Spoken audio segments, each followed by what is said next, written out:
So, hello. I think I've met everyone before. Nice to see you all again, and thanks for inviting me this morning. What I thought I'd do is talk about a few topics that I think come up time and time again with business leaders and founders of companies of all sort of shapes and sizes. And I'm very cognizant that within this community, and we are a bit of a bijou group this morning, but there are people who are at the beginning of their journey, looking to kind of build momentum behind their idea and their business, or really kind of get that investment. And there are others that are further down the line, more established, and thinking actually about how they scale or grow in different ways. So I've picked on a few topics that are relevant regardless of where you are in that flow. So Ollie, just let me know if you can see this, the wonder of, can you see that? Yeah? Yeah. Excellent. Happy days. Right. So clarity, cohesion, and context is what I'm just going to touch on. And my intention is to kind of give everyone a bit of food for thought on this bank holiday weekend. There'll be some things I touch on that I think you might sit there and go, yeah, I'm pretty comfortable with that. I think I know I'm in a good place. But there might be a few other things where you think, actually, that's worthwhile just reflecting on and taking stock of whether I could think about that differently or look at it again. So I would encourage everyone to, put your thinking caps on, pick up a pen, and if there's something that kind of captures you, then just scribble it down and we can chat about it at the end. Also, I'm not going to talk about myself too much. I think I've met some of you before, but if there's any questions about my background, then happy to do that later. But really what I thought I'd do is start with a bit of recognition that, being a founder, being a business leader is immensely rewarding. It's a lot of fun, but it is relentless, and it is, it is a difficult position to be in sometimes. And it can feel that there is a constant flow of myriad of decisions that need to be made, a lot of trade-offs, a lot of prioritization that needs to be considered. And you're always thinking about, where do I need to focus? Am I focusing on the right things? And am I really clear on my course forward? Have I got clarity of the destination that I'm heading for? And do I really kind of have what I need in order to kind of get myself there? So as people grow, as businesses kind of mature and scale, and you go on whatever this journey is, there are certain things that come along that can potentially sort of drag that progress. And I think it's just worthwhile reflecting on what some of them can be and then how you can mitigate those things. And it's really kind of, it doesn't matter if you're a solo venture when you're setting out on your own, or maybe, you've got your kind of core founders sitting around a kitchen table who you have been in this business with from the beginning, and they're your kind of core crew. Or maybe you're at a place where you're actually kind of recruiting more and more diverse skill sets to help your business grow. Or perhaps, perhaps there is someone on this call who feels like they're a bit more in the powerboat, speedboat arena, and that they're really kind of gunning for success.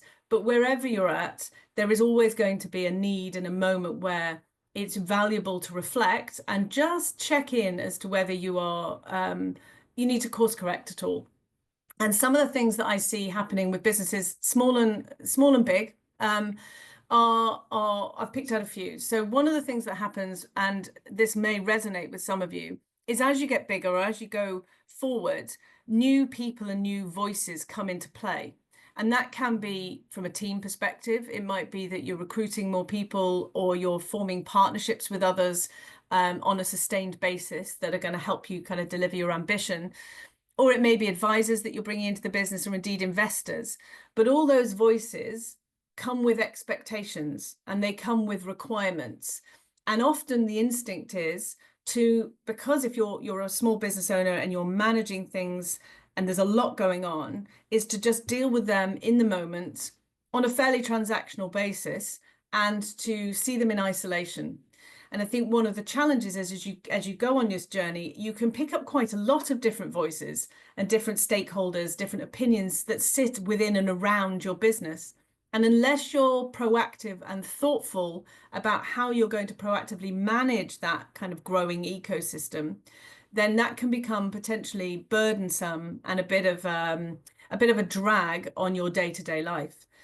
And I guess linked to that is this sense of complexity. So people, when I've joined some of these calls before, I've talked about this notion of the growth paradox, where you're going along, you're growing quite nicely, you've got your plans coming together, and growth starts to create more complexity for you. And in turn, if you're not careful, that complexity can kill the growth you're looking for. And that can manifest itself in different ways. So for some, it will be people-based, it will be team-related. For others, it might be about product decisions or pipeline decisions that you've got, or partnerships perhaps. But as these things start to manifest themselves, they change the way information flows around your company and how you get things done, how decisions are made. And you need to be thinking kind of coherently and thoughtfully about not letting that become a bureaucratic response. Because often what happens when things get more complex, we tend to put more process in place because we want to protect like the rigor and the quality of what we're doing. But obviously, when you're one of the beauties of being a founder and a small business owner is that sense of agility and ability to respond to things. So you get to get the balance right between being able to keep hold of that, but also have some structures and ways of doing things that help you manage growth and scale as you go on your journey. And then there's always going to be a trade-off between what you'd love to be able to do and frankly, what you've got the time and the resources to be able to do. And I guess one of the things that pops up is sometimes lack of alignment between founders, certainly if there is a core group that initiated a business around what the right choices are. And further down the line, that can become a drag and can become messy if there isn't sufficient discussion and alignment and belief that actually the emphasis is in the right place. So back to my little boating analogy, if you're steering your course and you've got your destination in mind, it can feel sometimes that like you're going along quite nicely, but you keep being hit by these big waves or potentially sailing through a storm. And what you don't want to happen is for that to be of your own making. We know that there's lots of things going on in the external environment, in the operating environment, but we want to minimize the disruption and the drag that sits within your power. And invariably, in any sort of situation like that, you want to have that kind of safe haven, that kind of clarity that will help you get through any sort of turbulence so that you can stay true to the course that you're heading in and get to where you want to go. So for the purposes of today, I think that obviously it's very business dependent. Everyone's situation is pretty different. But at the core, I think asking yourself about clarity and whether you've got enough of it is a good place to start. So if I was to walk into any of your teams or any of your businesses and ask people that work with you on a regular basis about what are you doing, where are you heading, what does your business exist to do, would they all have the same answer? Would they be able to play that back in a succinct way? So it's important to say, have I got the clarity I need? Is it well articulated? And is it understood by the people that matter? And more than words, does it actually help us make some good decisions? Because it's very easy to write a lovely vision statement, but if it actually doesn't manifest in terms of behaviors or delivery, is it actually really helping you? Second thing is cohesion. So as I mentioned, this complexity can be a bit of a drag. So have you got it and how do you keep it? If you are working on a regular basis, it doesn't even have to be within your business if you are a small operator and it's just you or just you and a partner, but there will be regular colleagues and others that you work with. So are you aligned? Are you working as effectively as you can be? And is everyone clear on their contribution and how they are helping you advance the ambition? And then context, this tends to get ignored or downplayed a little bit because we all know that we need to be aware of the operating environment that we're in and thoughtful about the different kind of forces at play on the business. But Ollie often talks about the fact that in times of change and volatility, there is opportunity. And you need to be able to be sufficiently connected and aware to be able to spot that and then use it to your advantage. So I thought we'd just go into these a little bit more deeply. So clarity, every single one of you needs to have that kind of company compass, if you like. And what I don't mean is this, So this cartoon guy, I don't know if you don't follow him, do. He's brilliant. He's been around for years. He does like a weekly blog, and his cartoons tend to be about corporate culture, brand, business, and he always points to some of the stuff that goes on.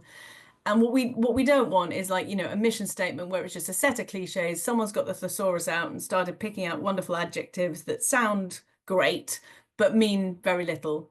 So you have to try and find that clearly articulated statement that's going to both galvanize your company, your business, your group, but also help guide you as you go forward.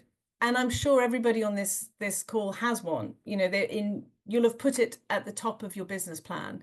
You'll have talked about, the reason I set up this company is to achieve X. My challenge to you is to just reflect on whether it's still fit for purpose, because things change. Sometimes people course correct their focus, or maybe decide to sort of delve into a particular area of the business that they hadn't really prioritized before. So just check in and make sure that that statement is, clear, it's understood, it's still fit for purpose given the company you are now. And it isn't just a box ticking exercise, because the important bit is that it should help you make decisions. There's plenty of companies who say things like, we're partnership driven. But if you actually look through their strategic initiatives or the business plan or whatever it is, there's nothing in there that talks about or delivers against partnership. And one of the challenges in this space is that, as you'll be familiar with this, you hear so many different terms. We hear about origin stories, we hear about our why, we hear about vision, mission, values, purpose, behaviors, all of that. And semantics really does matter. And if any of you have worked with, different companies in the past, bigger organizations, before you set up on your own, you'll have come across brand triangles, brand arcs, brand onions, goodness knows what. And it doesn't really matter about the shape or how pretty the slide is. What you need to have is that absolute clarity of what you mean with the statements that you've got. And this will be shared with everyone, but it's a really good crib sheet to say, well, purpose is about the why. It's about your raison d'etre, the reason why the company was created. Vision should actually be quite stretchy. It should be quite bold, and it should give people clarity of the ambition you're striving for, something in the future, something in the distance that you can rally people behind. Mission is about how you're going to get there. So it's about the things you're doing every day to actually make that vision a reality.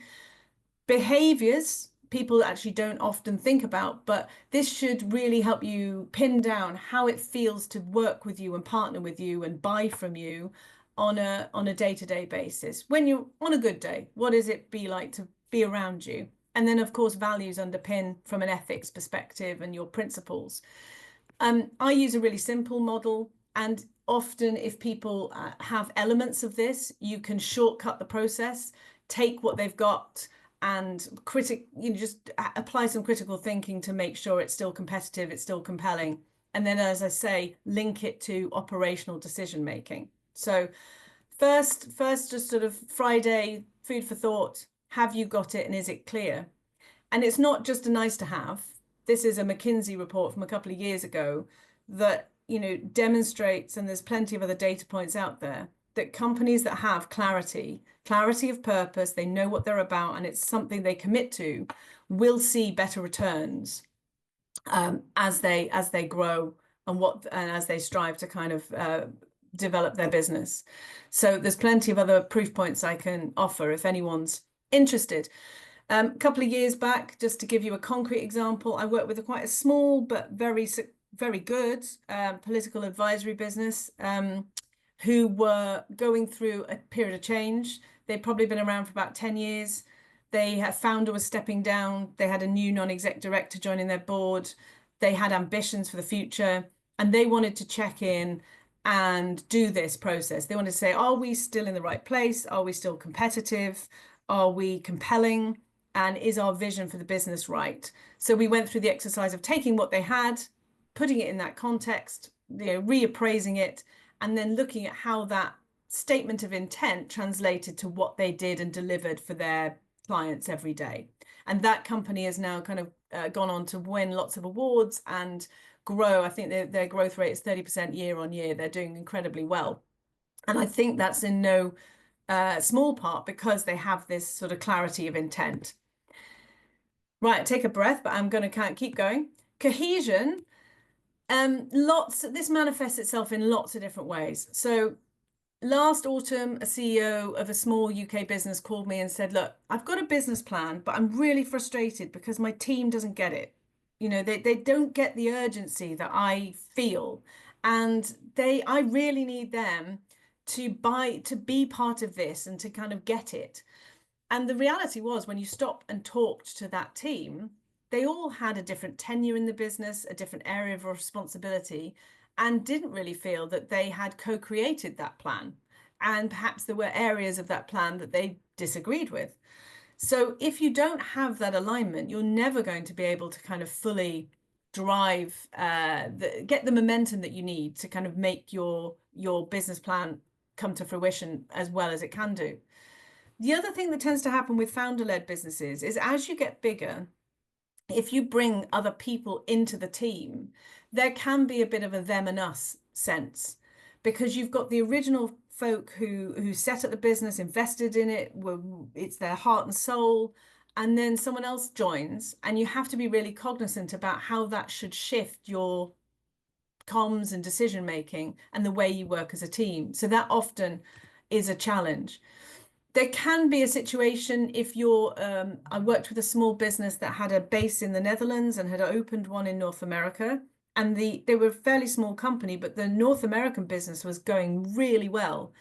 And every time there was a quarterly update or a planning meeting, that North American business leader was increasingly feeling that she was carrying some underperforming teams, but didn't understand why the CEO was not acting on that or changing things. And there clearly wasn't sufficient dialogue and understanding about the kind of bigger picture to prevent that from becoming a drag and a political challenge internally.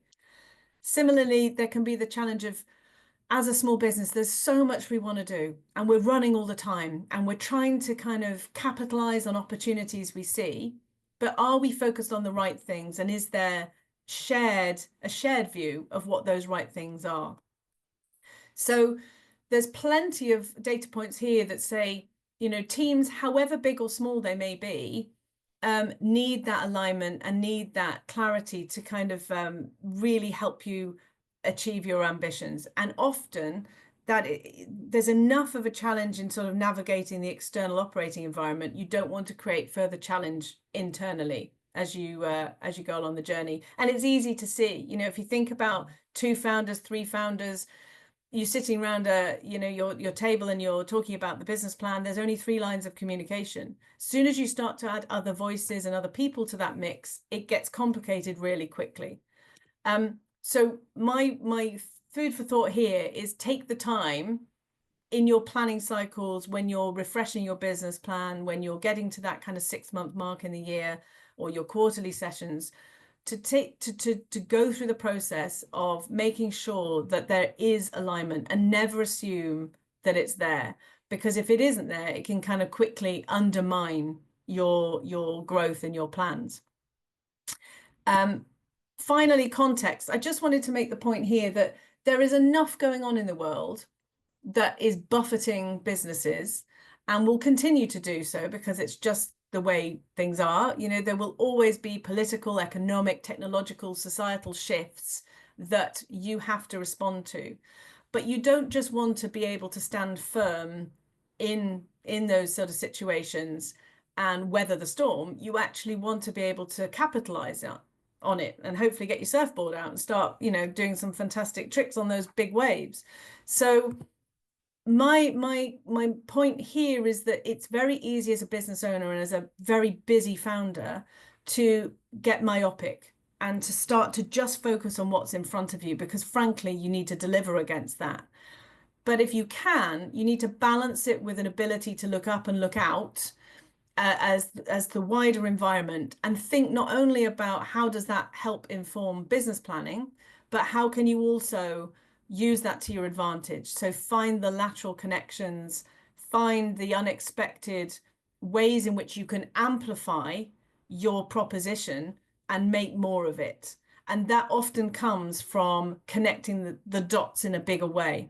This chart in front of you is something I developed for a lot of professional services firms, where small, not we're not talking like the McKinseys and Bains of the world, where they often might be really have really smart people, but have got teams that are perhaps quite young, or perhaps don't think more laterally about a client challenge, and need to be prompted to think about the wider environment in which their client or their customer is operating, so that they can give them a better service, be more of a consultant to them, be more less transactional in their relationship, and have a more rich dialogue. And frankly, this is not something any business owner of any size can ignore. We'll all be aware of this, but with increased transparency, increased activism in many different ways and in many different pockets, there is more scrutiny on how companies behave than ever before. So you can't afford to think in silos. And back to my bit at the beginning around multiple voices, you need to have that sense of who is in my ecosystem, who is sitting within and around my business, and how am I managing like a message to those people so that I am coherent and frankly compelling. So get your message straight across all your different audiences, whoever they may be. And my little example here was a few years ago, there was a very sales orientated company, whereas if you were to ask any of the people in that business, they would have said that their primary target, the people they focus on all the time, quite rightly, were their prospects, their clients, their candidates, their contractors. They were a workforce planning and recruitment business. But when you dug into who was influencing buying decisions, who was influencing their ability to expand their business, actually other people came into play. So you had industry associations, partners that they might have worked with in the past, who were becoming kind of more important for them to be successful. And of course, if you go beyond that, you can start to say, well, the sectors that you're focused on, and this was a net zero business, there's a lot of other commentary around. And there are influencers, commentators, trade media, whoever you might like to include in that mix. And of course, you've got investors in that space. And you need to have a thoughtful view of how you are showing up and where actually the opportunities might be to amplify your proposition and be regarded as the leader and the go-to, and not just focus very myopically on what's in front of you every day, because that's the kind of sale you need to make in that moment. This isn't a boating analogy, but there's a bit like a tree. When you start to think about many voices and the complexity of scale and the complexity of growth, you also have to think internally, because back to my little kind of crisscross diagram, you also need to have that kind of view of how is information flowing? How am I actually supporting my objectives internally as much as externally as well? And that all sits together, because really kind of within the company, that as you get bigger, that is the kind of roots of your success. So there you go. I rattled through it in 20 minutes.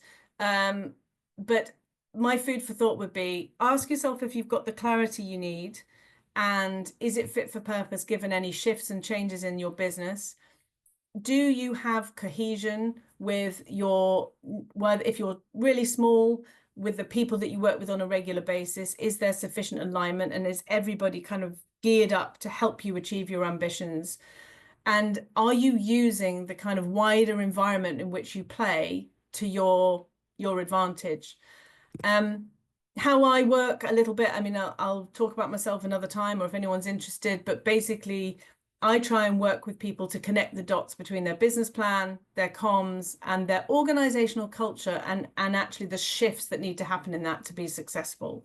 And that sometimes is about bringing clarity to what they've got, being an objective voice, or actually being a catalyst for change, and helping people get where they need to go. So there you go. Friday morning food for thought. And I guess my question is, did anyone write anything down that they want to come back to, or that particularly struck them?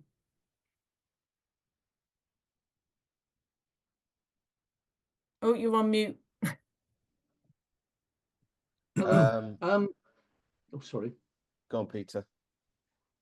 I was just going to say that was a great presentation, to be honest. And even though I've been doing things a lot of years, it brought a lot of clarity actually, and particularly that slide where you showed the different, if you like, bits of documentation that need to be at the forefront of your business.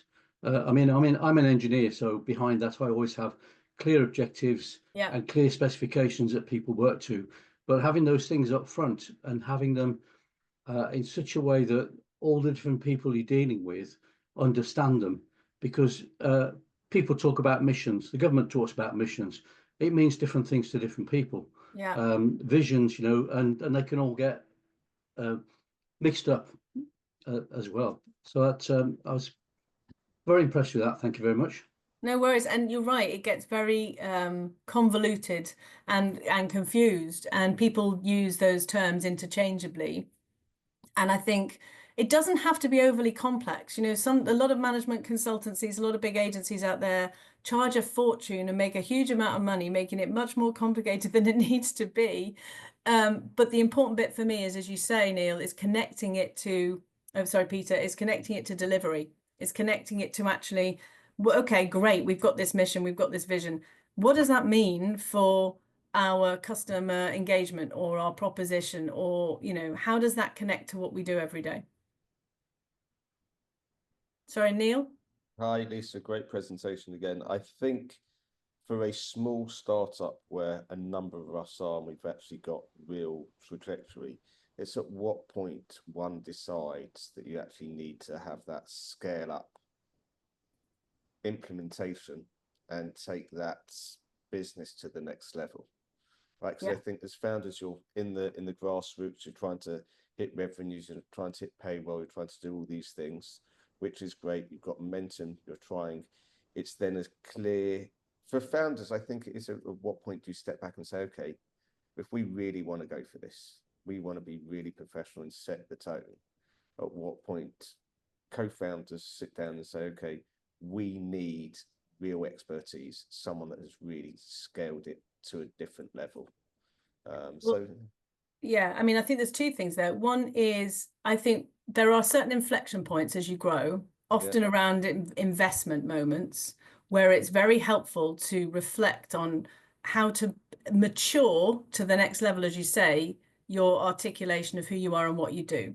yeah, So I've been working a bit with private equity and wealth advisory groups, because there is a moment where when a business gets that cash injection, that suddenly things change, that the expectation changes of how that company is going to perform and behave. So I think you could just say that there is space there for like a one-off exercise where you sit down with your co-founders and you do that, that hexagon chart I had, where you go, actually, oh, let's just reappraise. Oh, where are we? Are we all happy with this? Great, brilliant. That gives us some guardrails. What it doesn't mean is you then have to go and hire a load of marketing people, because that's a different conversation. And I think there is a conversation to be had about who and how to hire for that at the right moments. And a lot of founders get quite obviously very sales focused, because you need to drive revenue and you need to drive sales. But that need is different from a more reputation, comms, brand requirement. And someone like me or other people within this community can help map out when to think about who and what to hire at what juncture, because you yeah, can often do it. You don't need to hire the headcount. You can often do it through partnerships. yeah. I think just on that, we're in a good space. We have a, an aligned vision where we are now. If you look at 18 months' time to where you really want to be, and if you're looking at different jurisdictions or other thing, it's very easy for someone to say, "Oh, it's at that point. What executive are you bringing to the table? What non-executive are you bringing to the table to help you really Yeah. achieve your long-term mission?" And also, how are you actually using that person how are you maximizing their profile, their contacts for Yeah, your benefit, you know? yeah, absolutely. Very valuable. Thank you, Lisa. No worries. Neil, Lisa, Ollie? Yeah, Neil. Yeah. Yeah, thanks, Lisa, and yeah, wholeheartedly agree. I think the thing that resonated for me a lot was the collaboration. Little story actually. Lee Lamb, who's a alumni of this group, she had C-suite roles at Barclays while I was doing stuff from outside Barclays, and she said that it used to be every 6 months they would have a new mission statement, and they'd have a whole set of education, and they put new posters up and go, ta-da! This is what we believe in this month, and it's a waste of time because people don't connect with it because it's what they're told to believe rather than they are. I think the magic of, and it was something that we learned through the disruptive things that I used to do at McKinsey, was you have to ask the team and get people who don't generally talk to each other to talk to each other, because that shared belief and understanding comes from the group of people that you have in the room. Yeah. It's not something that an agency can have. And I did, the final element is I did something a bit similar with, you guys might know Jim Holland from Karma. Right. Yeah. And you were saying, Neil, about kind of when and where to do this. The amazing thing that I had is that he and his co-founder in Jury, we had this conversation about what do we believe in, what do we want to be known for. They never actually had that conversation, even though they'd started up the business and they were working together and actually facilitating. So someone like yourself kind of facilitating that conversation is really important. And then also to, I guess, Neil's point, when do you do it? He actually got me to introduce those principles when he was onboarding teams or staff, because it helped articulate, this is what the company, this is what we want you to believe in, this is what we want to get kind of like feedback. But they were able to articulate the purpose and start that from as soon as they were building the business. So I think, to my mind, do it as soon as possible. Yeah, and it has to be also. So if I've had situations where a company kind of hits a roadblock or a decision where they need to decide, are we going to invest in X or Y? And actually, if you've got those foundations, you can use it as a part of that conversation to say, let's just go back to what we said we were all about. Are we still all about this? And how does that sit against whatever it is we're deciding to invest in? The big mistake that most companies make is they do an exercise like that. It goes in an email file server, or maybe it makes its way to a poster, and that's it. It's just words. And so you've got to kind of make it useful, meaningful, and tie it through to kind of decision making. And I've got countless examples of how that's kind of played out. No, indeed. I mean, I do. There's got to be success criteria, and people have to hold their own work accountable to it. Yeah. And this is something to do to say that poster or those values. And also, it's a great thing to brief your marketing agencies, because I was having a chat with Matt from Longford, the People Product Planet, and he was saying that marketers used to, polish a turd. You'd have a product or service, and then they come up with an idea to make your business look great. That doesn't work anymore. Doesn't work anymore. No, it's got to be connected to the core, and it can't.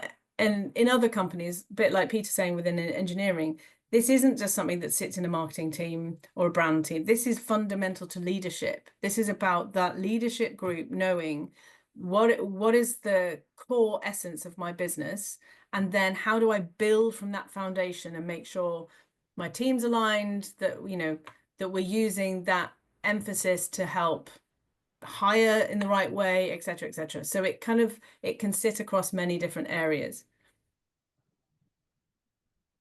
Cool. Neil, fantastic question. I've got one question, Lisa. Yeah. How would you set up if you had a startup that was gaining traction fast and scaling fast, and maybe turning over 100K a month, and you had 5 members of staff? How would you, thinking forward and what that would look like, and you maybe want to keep 70% of them as future directors and shareholders, how would you remunerate them? Then, Yeah, at that point, how would you remunerate them? Early stage, so maybe just turning over 100K a month. what in terms of marketing, brand, leadership, No. vision, How or would you? So you've got a salesperson, you've got a marketing person, you've got an ops person, say three members of staff. How would you pay them? Well, God, I mean, how long's a piece of string? I think, well, I would, if there are people within there that you want to keep, I would want to incentivize them to be part of the journey. So I'd want to be clear that they were up for it, that they understood, you know, if the ambition, the intent, and had a sense of, you know, that they were very clear on what their contribution was to that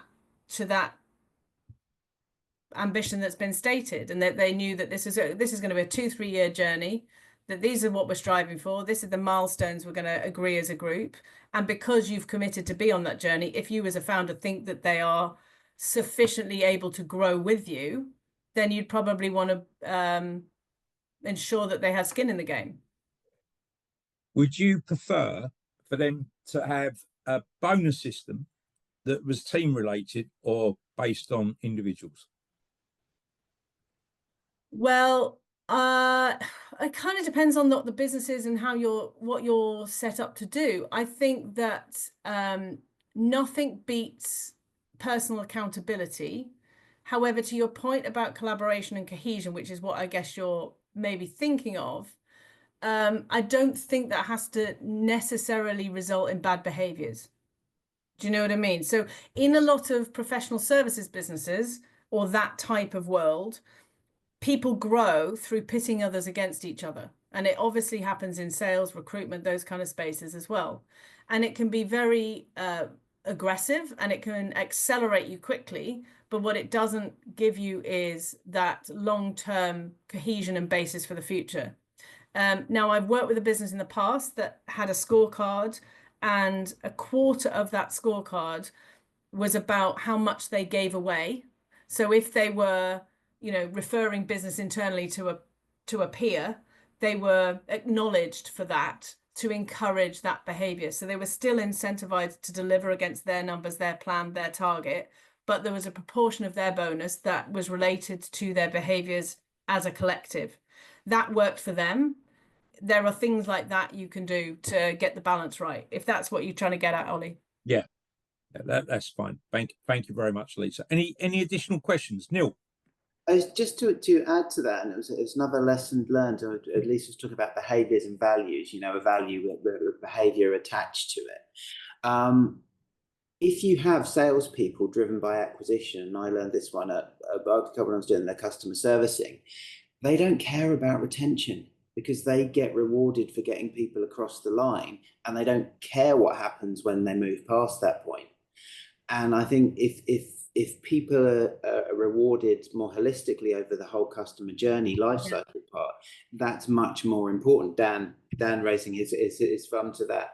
And so I think, you know, it's measuring the metric. You know, if you want people onboarding, but you also want people to be your fans, your ambassadors, to refer them, and all of that. Absolutely. It's a bit sector dependent, and but I would argue that a lot of those types of worlds are becoming more commoditized, especially with AI and with technology. There are some roles, some activities that happen that are being squeezed in terms of perceived value, and value lies further up the food chain in a more consultative, that lateral thing I was talking about, being able to look across if it's a customer or client's business, and say, what I'm delivering for you now is going to help you achieve this broader ambition. It isn't just you're buying widgets on a Tuesday. So therefore, you're right, Neil, that you would want to look at the how you're incentivizing and encouraging people to think in that way, so that you can achieve, you know, that bigger goal. Thanks, Neil. Any last questions for Lisa this morning? No? I think we've exhausted the questions. I can't thank you enough. That was excellent. We will share the video and send it to you as well. You're going to send us your slides, Lisa. That'd be great. I will. Morning, Andrea. And we'll go from there. You're going to get a lot of love, big ups, shout outs, the rest of it from us over LinkedIn over the weekend and next week, because that was excellent. And you're welcome back anytime. Thanks, Ollie. And if there's anyone who couldn't join this morning who you think, I'm more than happy to do a quick follow-up phone call and just like whiz through the key points, because often it's they get the video. Everyone yeah. get the video. And it's often the videos that are the people watch the most. They're very popular. I think it's an area, having gone through it myself, grown at scale and speed, and it's all about speed, particularly to founders. It's very important to deal with the sort of problems, the issues, the wrinkles you're going to face going through that. So I can't thank you enough this morning, Lisa, because a lot of what you were saying in there, I've actually experienced and seen some downside on that as well. So I'm pleased that you was able to share that with our founders community this morning. And you know what I would say, Ollie, as maybe a final closing remark? Speed is really important, but you know what matters more? Velocity matters more. And the reason why velocity is different from speed is velocity incorporates direction. And if you've got clarity of direction and you've got that clarity, you're not just being really fast, going around in circles, you're going somewhere with purpose. Absolutely. Yeah. Couldn't agree more. Cool. Groovy.